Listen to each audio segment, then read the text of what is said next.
O projeto Maria Terra, realizado pelo Instituto Federal de Mato Grosso e pela Companhia Nacional de Abastecimento, a Conab, entregaram hoje equipamentos e insumos agrícolas para cerca de 500 mulheres agricultoras, integrantes de 29 coletivos liderados justamente por mulheres em diferentes regiões aqui de Mato Grosso.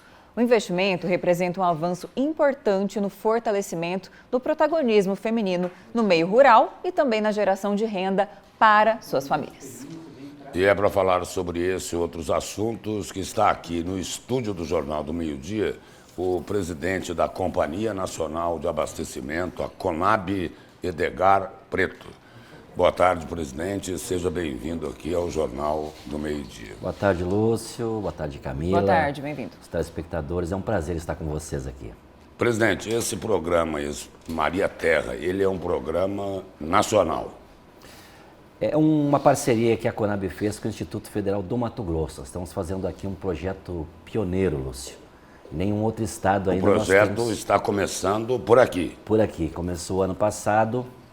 Conab e o Instituto Federal fizeram essa parceria para formar ou formalizar mulheres trabalhadoras rurais, mulheres camponesas, mulheres quilombolas, que estavam completamente fora das políticas públicas. Produzem no seu território, mas sem organização, sem formalização, não tem condições de fazer a venda do excedente da produção que tem nas suas roças. E nessa parceria, então, fizemos uma chamada pública e recebemos a inscrição de 30 grupos de mulheres, hoje 29 formalizados. O que representa, como disse a Camila, um montante de 500 mulheres trabalhadoras rurais. A grande maioria delas não tinham até aqui nenhuma formalização, por exemplo, o CAF, que é o Cadastro da Agricultura Familiar, que é o comprovante que aquele cidadão ou cidadã está formalizado como trabalhador rural para poder acessar as compras públicas que a Conab também desenvolve, entre eles o PA, que é o Programa de Aquisição de Alimentos. E esse programa Maria Terra, ele se assemelha aí na necessidade, né, dessas mulheres aqui ao que acontece com a agricultura familiar. Falta de apoio. Exatamente. Para acessar políticas públicas, justamente, Lúcio, para os mais pobres tem uma dificuldade maior. Muitas pessoas, às vezes, não têm nem a formalização do seu documento pessoal, que não era o caso, mas não tinha esta organização que agora tem. Em associações, em cooperativas, estão podendo acessar. E essa parceria com o Instituto Federal, todos os técnicos que estão envolvidos neste projeto, eles analisam na lavoura dessas mulheres, lá na sua residência, desde a fertilidade do solo, o que falta, se falta adubo, calcário, se coloca, quais são os maquinários básicos que se precisa para fazer a produção. E essa entrega de hoje é justamente mais uma parte desse projeto. Foram entregues ali 30 tratoritos, que são tratores pequenos, né, pequeno porte, justamente adaptados para as pequenas propriedades, que é uma mão extraordinária, roçadeiras, kits manuais. Lá na propriedade falta água, então tem caixas d'água, tem cisternas, é todo um equipamento que vai para preparar a lavoura dessas famílias, a casa, morada, para que tenham, primeiro elas, uma vida melhor. Parte dessas mulheres, dessas famílias também viviam em segurança alimentar e nutricional, agora produzindo mais, conseguem se alimentar melhor e o excedente estão vendendo para as compras públicas, tanto para o PA, que é o principal programa que a Conab operacionaliza, que é o Programa de Aquisição de Alimentos. A gente compra e entrega gratuitamente, simultaneamente, esses alimentos para quem está passando necessidade. E para as compras do PENAI, que é para a merenda escolar. Então, gera renda, as 500 famílias são chefiadas por mulheres, quem vende são elas, quem recebe são elas. Então, é um programa extraordinário que traz dignidade no campo para aqueles que mais precisam. Presidente, e sobre essa questão, existe algum plano, alguma política pública? Aqui em Mato Grosso se escuta muito, é preciso desenvolver os pequenos produtores, a agricultura familiar. No entanto, sempre se bate na mesma tecla, que é falta irrigação, certo? Existe algum plano, a Conab poderia participar de certa forma, porque é uma demanda que se escuta há muitos anos, parece que nada é feito. O senhor já recebeu essa demanda? De que forma que a Conab pode auxiliar em relação a isso? Camila, nós estamos no estado que mais produz no nosso país. Sim. 30% Veja da só que discrepância, né? 30% da produção brasileira sai do estado do Mato Grosso. A Conab, entre as suas ações, uma das principais é fazer todo o levantamento dos dados agropecuários para o governo federal. Todos os meses, a Conab coloca a campo em torno de 100 técnicos junto com as universidades, institutos federais e apresenta para o Brasil o que vai ser produzido nos 16 principais grãos. Mato Grosso contribui com 38% da produção de milho nacional. 30% da produção de soja do Brasil sai daqui. Quase 70% do algodão do Mato Grosso. No entanto, nós temos ainda pequenos agricultores, agricultoras que não acessam políticas públicas, que na sua lavoura não têm os equipamentos necessários, que é o que nós estamos tentando trazer, o exemplo do Maria da Terra. Plano Safra da Agricultura Familiar não existia no governo passado, porque foi extinto o MDA, o Ministério do Desenvolvimento Agrário, que agora voltou. Ontem, o presidente Lula, junto com o Paulo Teixeira, lançaram o Plano Safra recorde da agricultura familiar, 89 bilhões de reais em linhas de financiamento, para quem quiser produzir alimentos para o nosso consumo interno, a exemplo do feijão, do arroz, batata, mandioca, o juro é 3% ao ano. Quem quiser produzir ainda de uma forma agroecológica, o juro é 2% ao ano. Tem para comprar maquinários agrícolas até o valor de R$100 mil uma máquina, o juro é 2,5% ao ano. Se a máquina for maior, mais cara, até R$200 mil, o juro passa para 5%. Então, é uma política pública que não existia, que está voltando justamente para trazer mais estrutura para o pequeno, para o médio agricultor, que produz normalmente para o nosso consumo interno. O Brasil esse ano vai colher uma safra recorde. Nunca o Brasil, Lúcio, colheu uma safra desse tamanho. Segundo dados da Conab, 336 milhões de toneladas de grãos. O problema é que a gente cresce em volume, mas tinha nos últimos anos diminuído a lavoura plantada com o que a gente consome.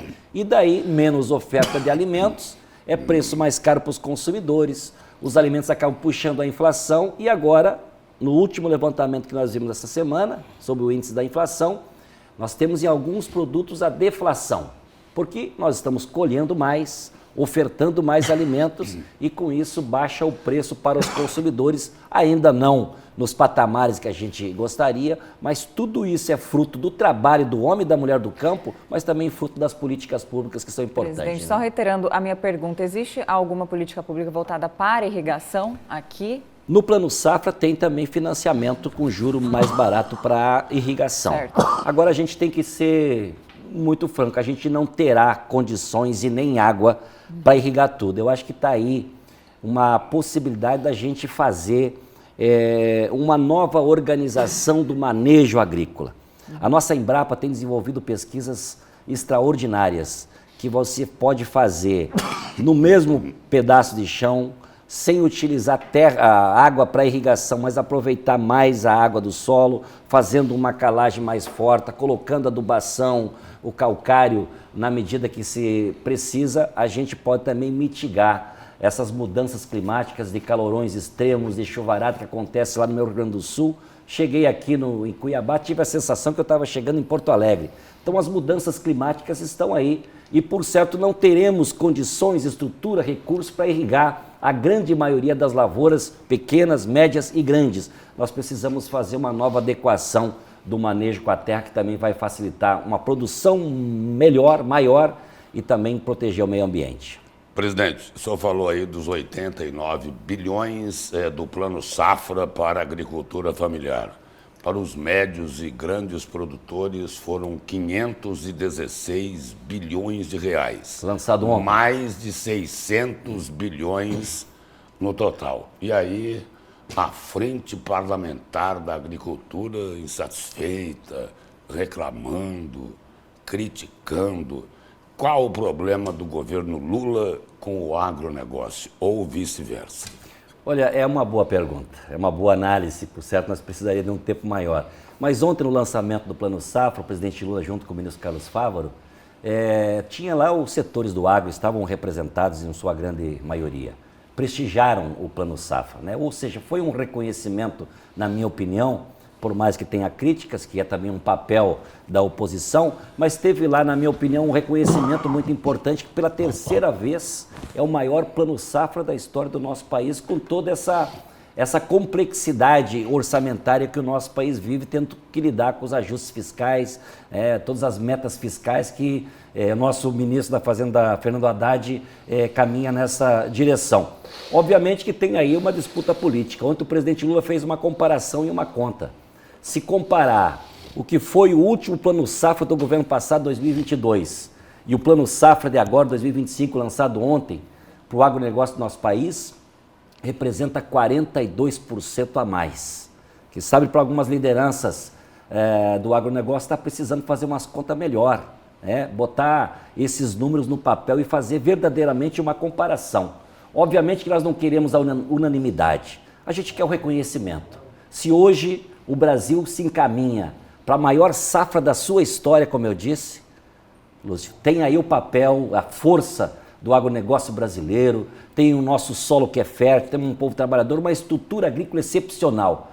Agora, é preciso reconhecer que o agronegócio tem hoje um presidente, tem um governo federal que trabalha com políticas públicas sem perguntar o partido, sem perguntar as questões ideológicas das lideranças, das pessoas que representam um setor que é tão importante para o nosso país. Eu estou aqui no Mato Grosso, como eu disse, também em nome do governo federal, fazendo esse reconhecimento.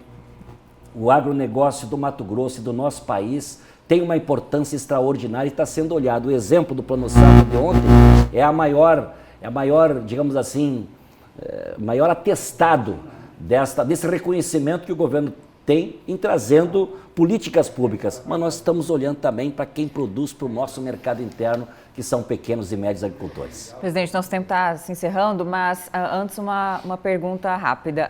Qual a responsabilidade do governo nessa inflação do preço dos alimentos? Uma pesquisa recente mostrou que quase 70% dos brasileiros deixaram de comprar algum alimento no mercado devido ao preço alto. Pesquisa Ipsos e PEC. E aí, é questão fiscal? A Conab é responsável também por garantir a segurança alimentar, o equilíbrio no estoque? De que forma responder a essa alta dos alimentos? Camila, o preço dos alimentos, na minha opinião, está diretamente ligado a essa questão estrutural que eu falava no início desse aumento de produção e a diminuição para o nosso consumo interno. Veja você, até aqui a maior safra agrícola do Brasil foi 22, 23. Só foi menor do que essa que teremos agora em 25. No ano que nós tivemos a maior safra agrícola da história até aqui, foi o ano que nós tivemos a menor lavoura plantada com arroz e feijão dos últimos 47 anos. O que acontece? O agricultor, e eu falo com conhecimento de causa, antes de botar semente na terra, ele faz os cálculos. O que vai ser mais rentável? O que vai me viabilizar economicamente? Como não tinha plano safra da agricultura familiar, como foi extinto o MDA, como não tinha incentivo para quem produz para o nosso mercado interno, o agricultor faz as contas e migra para a monocultura de exportação. Ele vai aonde está dando mais lucro, ou acaba arrendando a sua terra, ou vendendo seu pequeno pedaço de terra, vai concentrando, o Brasil produz mais, exportamos mais, mas não foi cuidado do que vai para o nosso consumo interno. Depois de 13 anos, Camila, nós aumentamos agora a produção de arroz, produção de feijão, vamos colher quase 13% a mais de arroz comparado com a safra do ano passado. De novo, é fruto de uma decisão do agricultor, mas também de políticas públicas. A Conab voltou a fazer estoques públicos. Depois de 11 anos que não tínhamos estoque de trigo na Conab, voltamos a ter esse ano. Depois de 14 anos que não tinha estoques de arroz, agora no final de julho vamos ter estoque de arroz da Conab. E fizemos em 2023 estoque de milho. Compramos da onde? Do Mato Grosso. A Conab compra quando o preço do mercado está abaixo do preço mínimo. 2023, numa grande safra de milho, como diz aqui o povo do Mato Grosso, faltou sabugo na espiga de tanto milho que deu. O preço mínimo aqui era R$ 44,00, Lúcio, e os agricultores estavam vendendo a 33. E nós entramos no mercado e compramos 361 mil toneladas de milho, especialmente do Mato Grosso. Formamos estoque, quando deu a seca no norte, nordeste, nós levamos o milho aqui do Mato Grosso, o milho lá inflacionou para os criadores, foi a R$ 100 a saca e nós vendemos lá a R$ 60 a saca. Então a Conab voltou a cumprir com o seu papel, não de interventor no mercado, mas de poder equilibrar preços. Quando o agricultor vende num preço mais barato, a gente compra, faz estoque. Quando sobra para o consumidor, a gente coloca esse produto no mercado e regula preços. Isso não vinha sendo feito nos últimos 4 anos. Do governo passado, a Conab se encaminhava para a extinção, voltou a fazer as suas políticas públicas e agora temos condições de fazer intervenções positivas também para ajudar os consumidores. Presidente, obrigado pela presença, pelas informações e só conceituando. E olha, é muito bom ter soja lá na China, mas a gente precisa do arroz e do feijão. Arroz e feijão é importante. Muito obrigado, presidente. Obrigada. Muito obrigado. Obrigado, Camila.